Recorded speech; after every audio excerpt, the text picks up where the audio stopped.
अभी हाल ही में रीवा में 14 वर्षीय बच्चे को एक कुत्ते ने गले पर काट लिया।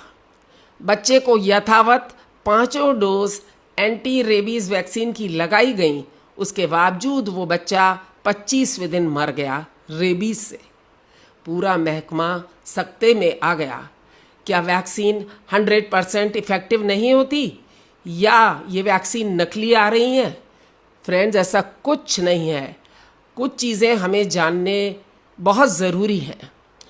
कुत्ता या किसी भी जानवर का काटा हुआ अगर हमारे शोल्डर्स के ऊपर वाले हिस्से में है, यानी नेक, फेस एंड हेड पर है, तो उसको हम कैटेगरी सी का वुंड मानेंगे, यानी it is a serious matter.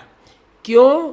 क्योंकि इसका डायरेक्ट कनेक्शन ब्रेन से और स्पाइनल कॉर्ड से है। हम वैक्सीन लगाते हैं, परंतु वैक्सीन की लिमिटेशन ये है कि वो तुरंत ही आपको बचाव नहीं दे सकती। वो आपके बॉडी में जाती है, इम्यून रेस्पॉन्स इवोक करती है, उसको लगते हैं 1 से 2 हफ्ते, जिसमें कि वो आपके बॉडी में एंटीबॉडीज़ बना पाती है। तब तक 1 से 2 हफ्ते में आपके पास कोई प्रोटेक्शन नहीं है। उसे प्रोटेक्शन देने के लिए उस टाइम पीरियड में हम लगाते हैं इम्यूनोग्लोबुलिन का इंजेक्शन। डॉक्टर आपके वेट के अनुसार आपकी डोज को कैलकुलेट करता है और इम्यूनोग्लोबुलिन का इंजेक्शन आपके वुंड के चारों तरफ इन्फिल्ट्रेट कर देता है और साथ में वुंड में भी कर देता है।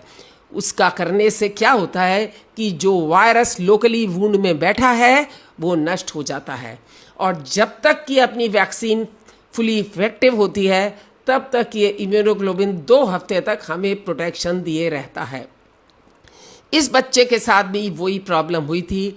उसे बिना इम्यूनोग्लोबुलिन दिए हुए उसको वैक्सीन लगा दी गई थी, इसलिए उसका फर्स्ट 2 वीक्स का प्रोटेक्शन नहीं हो पाया था और रेबीज फैल गई थी उसके बॉडी में, इसलिए उसकी मृत्यु हो गई। तो ध्यान रहे, शोल्डर के ऊपर के सारे वुंड्स को हमें सीरियस लेना चाहिए और उसमें इम्यूनोग्लोबुलिन लगवाना बहुत ज़रूरी है।